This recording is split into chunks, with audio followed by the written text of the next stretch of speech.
Most organizations treat the center of excellence like a nightclub with a manual guest list. You promised the business agility, but you delivered a 6-month backlog of manual reviews. I've audited 10 different CoEs across 10 different industries, and the failure isn't the technology. The failure is the assumption that human oversight equals enterprise control. We are going to dismantle the 5 patterns that turn your CoE into a progress-killing bottleneck. If a human has to click approve for a standard productivity app, your digital transformation is already dead. You navigate, you search, you wait for a signature that never comes. The model is broken because it relies on people to do what code does better.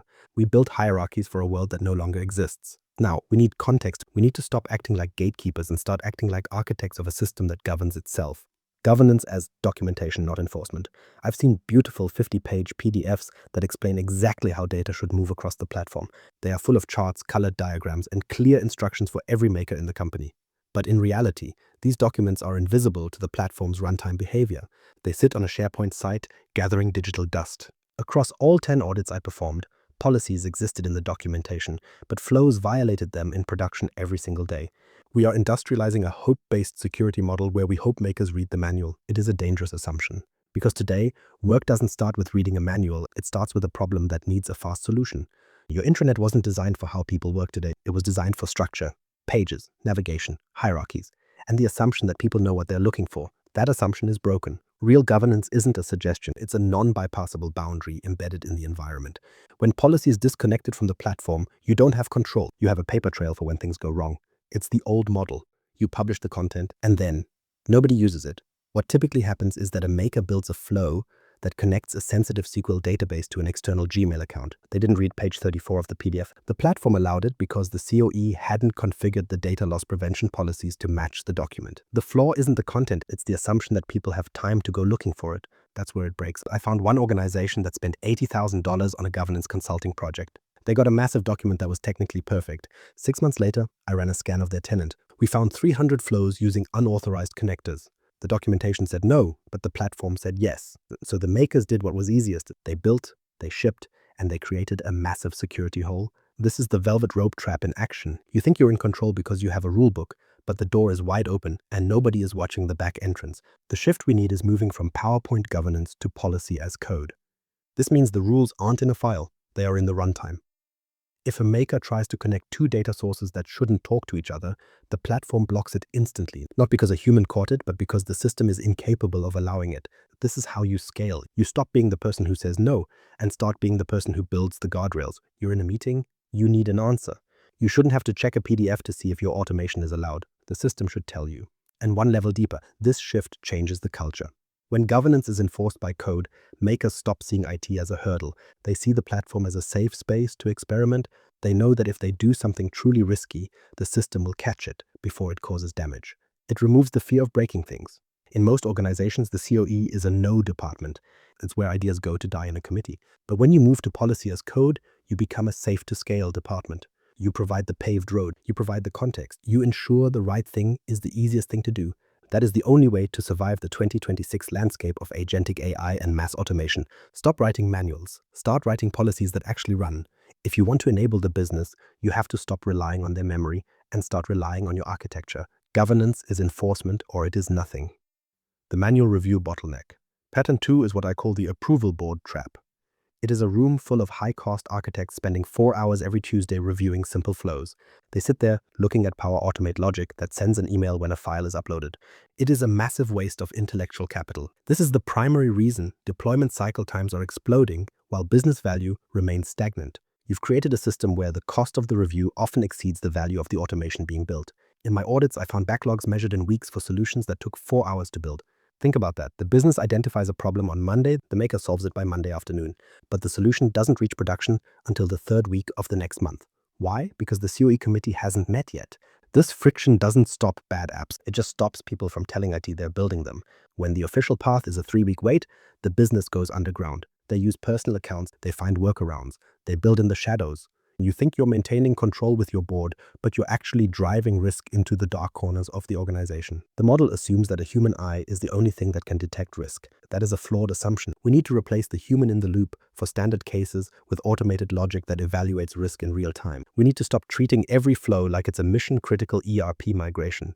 If the app stays within a green zone of pre-approved connectors and standard data sources, the deployment should be instantaneous. It's about tiered governance.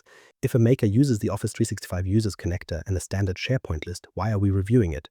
The risk is known. The boundaries are already set by your DLP policies. By forcing these low-risk solutions through a manual board, you are suffocating the very agility you promised the business. I saw one audit where 80% of the backlog consisted of simple notification flows. The architects were bored. The makers were frustrated. The business was losing money. What typically happens is that the CoE becomes a bottleneck because it tries to be a gatekeeper for everything. But a gatekeeper who can't keep up with the volume eventually just becomes a wall. The shift here is moving toward automated triage. You define the rules of the road. You build a system that scans the solution as it's submitted. If it passes the automated checks, it goes live immediately. No ticket, no meeting, no signature. This is how you handle the scale of 2026. You automate the boring stuff so your architects can focus on the 10% of high-risk logic that actually requires a human brain. You're in a race. The business needs to move at the speed of the market. If your governance model is built on a weekly meeting cadence, you've already lost the race. The assumption that human oversight equals enterprise control is a relic of a slower era. Control isn't a meeting. Control is a system that enforces your standards without needing a reminder. In one audit, we implemented an automated review tool that reduced the backlog by 90% in 2 weeks. The architects finally had time to work on the complex integrations that actually mattered. The makers were happy because their tools worked instantly. The risk didn't go up. It went down because the automated scanner was more consistent than a tired architect on a Tuesday afternoon. Stop being a gatekeeper. Start being a platform engineer. Your job isn't to look at every flow. Your job is to build the system that looks for you. That is the only way to scale without breaking. Environment sprawl and the dev and prod myth. Almost every CoE I audited had dev, test, and prod environments that were identical in configuration and access. They existed as labels, not as functional security boundaries. This is a massive structural failure. We've built a house where every room has the same key, and we're surprised when a fire in the kitchen spreads to the bedroom. There is a dangerous trend of developers building directly in the default environment because the official path is too slow. It's the path of least resistance. But that path leads to a digital junk drawer of half-finished experiments. In my audits, production incidents were frequently traced back to dev builds that were never meant to handle enterprise data. Someone builds a test flow to move files. They use their own credentials. They forget about it. 6 months later, that flow is still running, processing sensitive customer information without any oversight. The architecture is failing because we treat environments as folders rather than isolated security boundaries. We think that by naming something production, we've made it safe. But if the data loss prevention policies are the same across the board, the name is meaningless. Without a routing strategy, your tenant is just chaos. You have makers building mission-critical tools in personal productivity spaces. You have professional developers bypassing the CoE entirely because they can't wait for a sandbox to be provisioned. This is the dev and prod myth. We tell ourselves that we are agile because we let people build wherever they want. In reality, we are just accumulating risk that we can't see. One audit revealed a major retail company where 40% of their production apps were actually hosted in an environment marked sandbox. Why? Because the sandbox had fewer restrictions. The makers were smart. They realized that if they wanted to use a specific connector that was blocked in prod, they could just build it in the sandbox and share it from there. The CoE had no visibility into this. They were looking at the front door while the business was moving the furniture out through the side window. This isn't just a technical problem, it's a failure of intent. We need to automate environment provisioning so that every project starts in a governed space by default. The goal is isolation. We need to ensure a mistake in a sandbox can't escalate into a tenant-wide data breach. This requires a fundamental shift in how we think about the platform. We need to move away from the one big tenant model and toward a zoned model.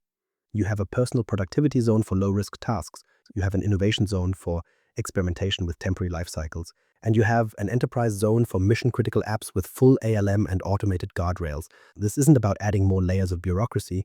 It's about using environment routing logic to place the maker in the right bucket the moment they click Create. What typically happens is that IT tries to manage environments manually. A maker fills out a form, a ticket is created. An admin eventually creates the environment. By the time that happens, the maker has already built the app in the default environment. The horse has bolted. The shift in 2026 is toward just-in-time environments. You use the Power Platform API to spin up a governed sandbox automatically based on the maker's project profile. You apply the correct DLP policies instantly. You set an expiration date. This removes the incentive to cheat. If getting a governed environment is faster than building in the default space, people will choose the governed space. You stop fighting human nature and start using it to drive compliance. If you don't control the map, you don't control the journey. Stop letting your tenant become a digital wasteland of orphaned experiments. Build the zones, automate the routing, and treat every environment as a specific security contract. That is how you stop the sprawl. The orphan problem and ownership decay. I found hundreds of critical business flows in these audits that were tied to accounts of employees who left the company months ago. This is the orphan problem. It represents automations that run the business but have no listed owner and no failover plan. When an orphan flow breaks, the business stops. IT then spends days playing detective to find the original maker. The structural flaw here is that most CoEs measure the build but completely ignore the life cycle. They celebrate the birth of an app, but never plan for its retirement or its transition when a team changes. You've essentially built a digital workforce where half the employees have no manager and no HR record. It's a liability waiting to explode. In one specific audit for a global logistics firm, we discovered a flow responsible for processing customs clearance data. It was processing thousands of records an hour. The problem? The person who built it had been gone for 3 fiscal quarters. The day the flow's connection expired, the entire shipping line stalled. Nobody knew who owned it. Nobody had the documentation. The CoE was flying blind because they treated the platform as a collection of tools rather than a collection of managed identities. This is what happens when you prioritize creation over continuity. You accumulate technical debt that eventually bankrupts your operational stability. We must implement automated ownership validation. If a flow doesn't have a valid business owner, it shouldn't be running. This isn't a suggestion. It's a requirement for enterprise-grade operations. Using Microsoft Entra ID to tie agent and flow identities to active organizational roles is the only way forward. You need a system that checks the employment status of every maker every single week. If the system detects that an owner has left or changed departments, it should trigger an automated request for ownership to the department head.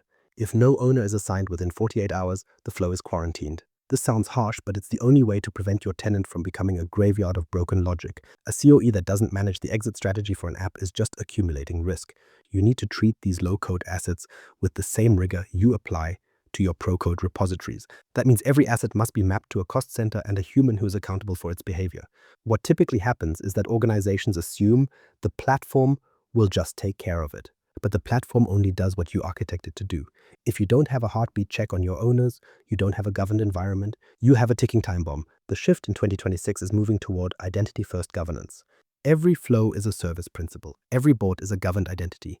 By anchoring your CoE in Entra ID, you ensure that ownership is dynamic, not static. You move away from a world of who built this and into a world of who is responsible for this right now. That distinction is what separates a hobbyist setup from a professional enterprise architecture. Stop letting your makers build in a vacuum. Force the ownership metadata at the point of creation and validate it throughout the entire lifecycle. If the business value is high enough to build, it's high enough to own. If nobody wants to own it, it shouldn't exist in your production environment, period. Your job as an architect is to ensure that when the people change, the processes remain stable. That only happens when you automate the handover before the person even leaves the building. Vanity metrics versus business impact. The most common slide in a CoE monthly report is number of makers onboarded. It's a number that looks great in a board meeting because it implies growth. It suggests that your digital transformation is gaining momentum. But in reality, this is a vanity metric that measures activity while ignoring the actual business outcome. I've seen tenants with 5,000 active flows where not a single one contributed to a measurable KPI like cycle time reduction. You are celebrating the chaos accelerator. You are scaling the volume of builds without measuring a single ounce of the value delivered. If your CoE can't show a reduction in risk events or a clear improvement in ROI, it's a reporting function, not a center of excellence. We've fallen into the trap of counting licenses instead of counting results. You see it in every audit. The IT leadership is proud because they have 10,000 people with a Power Automate seat. But when you look deeper, you realize that 9,000 of those people are just sending themselves a daily weather report or a Happy Friday GIF. That isn't transformation, that is just noise. And that noise has a cost. It costs licensing fees, it costs storage, it costs the attention of your security team who has to monitor all that traffic. We are measuring the wrong side of the equation. We are measuring the input and hoping the output just takes care of itself. The reason this happens is that activity is easy to track. Impact is hard. It requires you to understand the business process before you automate it. It requires you to ask, how long did this take before and how long does it take now? Most CoEs skip that step because they want to move fast. They want to show high adoption numbers to justify their budget. But high adoption of low-value tasks is a net loss for the enterprise. You're in a situation where the complexity of the environment is growing exponentially, but the efficiency of the business is staying flat. That is a structural failure. We need to pivot to impact metrics. This is where the conversation changes. Stop talking about how many people have the maker license. Start talking about how much manual work we actually removed from the system this quarter. Instead of total flows, track total manual hours saved. Instead of makers onboarded, track number of mission-critical processes fixed. This shift forces the CoE to become a business partner rather than just a software provider. You start looking for the bottlenecks in the finance department or the supply chain and you target your enablement efforts there. You're no longer just throwing tools at a wall to see what sticks. In one audit, we found a company that had reduced its makers by 50% but increased its measurable ROI by 300%. They did this by shutting down the toy apps and focusing their best citizen developers on high-impact workflows like invoice reconciliation and contract approvals. They stopped measuring activity and started measuring the delta in their operational costs. The leadership didn't care that there were fewer people building. They cared that the people who were building were actually moving the needle. If you remember nothing else from this section, remember this. 1,000 flows that do nothing are a liability. One flow that saves 1,000 hours is an asset. Your metrics should reflect that reality. Stop counting the crowd and start counting the impact. If your CoE is just a dashboard of rising bar charts with no connection to the bottom line, you aren't leading a transformation. You're just managing a very expensive hobbyist club. The shift to 2026 requires us to be more disciplined. We need to prove that every dollar spent on the platform is returning $5 in efficiency. That only happens when you stop measuring the who and start measuring the what. Focus on the processes we fundamentally changed. That is the only metric that matters. And the pivot from gatekeeper to control plane. The 2026 model for a center of excellence isn't a committee meeting, it is an automated control plane. We are moving toward a world where governance is always on. Remediation happens in milliseconds, not weeks. This shift requires us to embrace tools like Agent 365 to manage the sheer volume of AI-driven automation. We are replacing the manual checklist with policy as code. This allows the system to handle 90% of routine tasks automatically. Humans can then focus their limited attention on the 10% of high-risk logic that defines enterprise strategy. Managed environments and automated guardrails turn the CoE from a no department into a safe-to-scale department. Think of it as a structural upgrade. We are replacing the velvet rope with a paved road. Our goal is to make the right thing the easiest thing for every maker to do. Digital transformation doesn't happen when you hire more reviewers to stare at screens. It happens when you automate the review process itself. You are building a system that observes, governs, and secures by design. This control plane approach provides visibility that a human board could never achieve. You can see data lineage across every agent. You can enforce identity boundaries at the moment of creation. You move from being a bottleneck to being an architect of a self-sustaining ecosystem. This isn't just about efficiency, it's about survival in an era of agentic workflows. When an AI can generate 100 flows in an hour, a human reviewer is a joke. You need a machine to govern the machine. By moving your rules into the code, you ensure that compliance is a constant, not a variable. You provide the business with the speed they demand while keeping the enterprise safe from the chaos of ungoverned growth. That is the new standard. We stop being the police and start being the engineers of the highway. It is a fundamental change in how we define our value to the organization. We provide the infrastructure for innovation, not the permission. I didn't see 10 different failures in those audits. I saw the same flawed system failing in 10 different places. CoEs don't fail because they lack control. They fail because they apply it too late in the process. If your governance model still requires a human signature for a low-code app, you aren't governing, you're just waiting for the system to break. Stop being a bottleneck, start being an architect. Move your rules into the code and let the business run. If this audit changed how you think about your Power Platform strategy, connect with me, Mirko Peters, on LinkedIn. Please leave a review for the M365FM podcast. It helps more leaders find the structural clarity they need to actually scale their digital transformation. Stop waiting for meetings and start building the control plane your enterprise deserves. Now is the time to pivot.